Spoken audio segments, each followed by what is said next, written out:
Okay na to guys. Luto na ang ulam. Kain na kayo.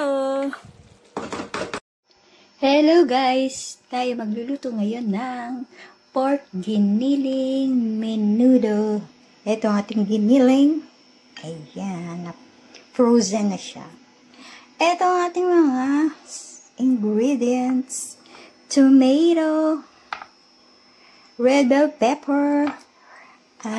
Carrots. Sibuyas, bawang, and ito, lagyan natin ng laurel. And dahil ayaw ng mga anak ng atay, lagyan na lang natin ng reno. Ayan. And ito ang ating pampalasa. Tomato sauce, ketchup, and lagyan natin ng konting anghang and matamis. Sweet chili sauce para manamis-namis.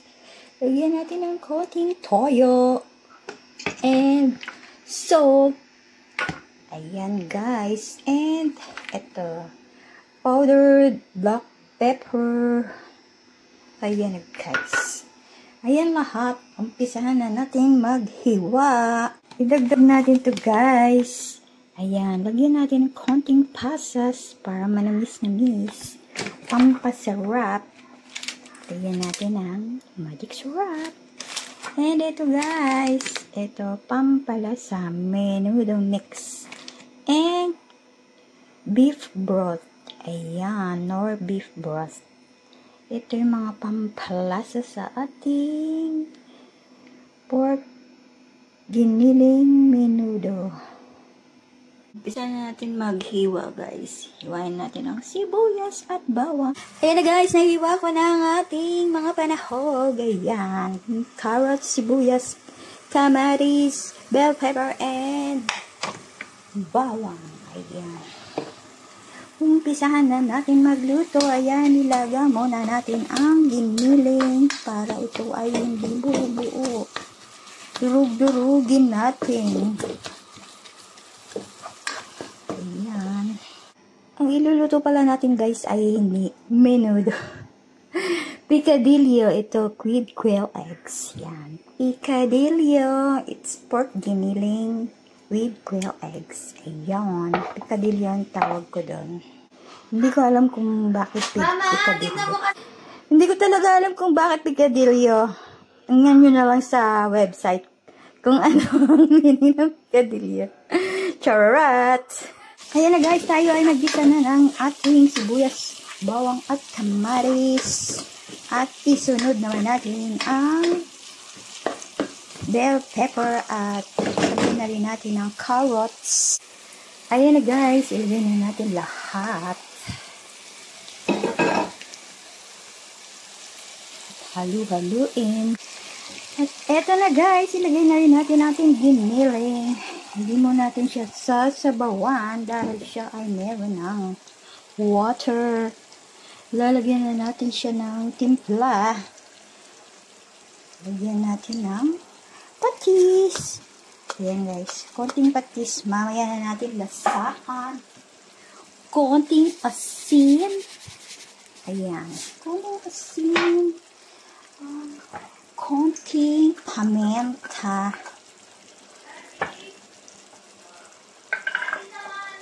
Ayan, konting paminta. Lagyan ng toyo. Tansyahin lang natin ang toyo, guys. Ayan. Ayan. Ito na, guys. Lagyan natin ng beef broth. Ayan. Ito ay pampalasa. And ito, guys. Lagyan na natin ng reno. Ayan. And then, halu-haluin muna natin. Ito na guys, lagyan natin ng konting tomato sauce.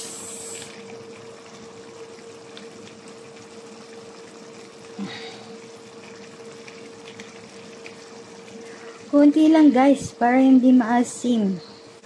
Ayan, lagyan natin. Tapos, dagdagan natin ng ketchup. Guys, ayan guys, lagyan natin ng konting menudo mix. Kunti lang guys. Pampalasa lang. Lagyan natin ng konting sweet chili sauce, pampaanghang, and pampatamis. Konti lang guys. Lagyan natin ng magic sarap. Ayan guys, magic sarap.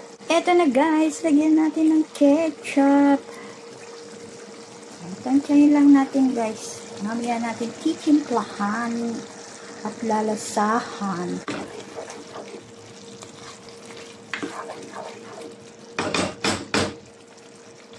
Eto guys, lagay na natin ang ating quail eggs.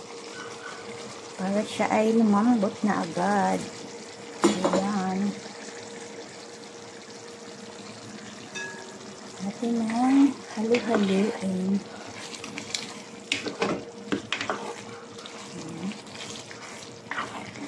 Okay na to guys. Luto na ang ating picadillo. Akala ko menudo eh.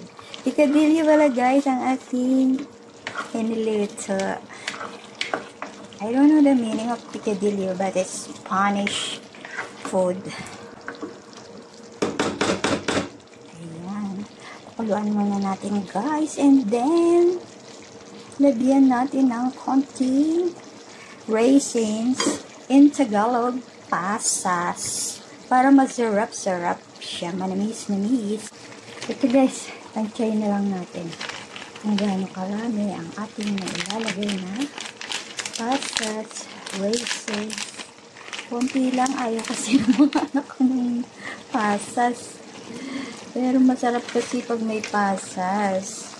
Natitikman ko kasi yun sa Jollibee dati. Tapos meron pang fried banana. Ayan, banana saba. Ayan guys, hintayin natin siyang kumulo. Sandali lang natin siyang pakuluin at luto na siya. Tanya guys, hindi ko siya nilagyan ng saba. Walang sabaw yan. Kasi kailangan siya ay tuyo.